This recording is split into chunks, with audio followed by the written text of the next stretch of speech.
অনেকেই বলে যে হুজুর আওয়ামী লীগ ও চাঁদাবাজ, বিএনপি তো চাঁদাবাজ, পার্থক্যটা কি?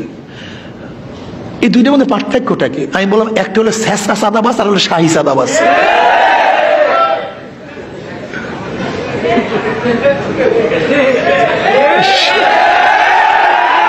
দেখবেন আওয়ামী লীগের লুটপাট হাজার হাজার হাজার হাজার শত শত শত শত কোটি। আওয়ামী লীগের লুটপাট কি দেখবেন? হাজার হাজার শত শত শত শত শত শত। এছাড়া লুটপাট বুঝে না। ছাত্রলীগ এত কোটি, এত শত, এত হাজার, পিয়ন এত শত, এত হাজার। এরা হলো শাহী চোর, শাহী চাঁদাবাজ। আর এক দল আছে শেষরা চাঁদাবাজ। ওই মুসির কাছে যায়, ঋষির কাছে যায়, খামারের কাছে যায়, পানের দোকানদারের কাছে যায়, রিক্সাওয়ালার কাছে যায়, ঠেলাওয়ালার কাছে যায়, টেম্পু স্ট্যান্ডে যায়। আমি কথাটা বুঝাতে পারছি?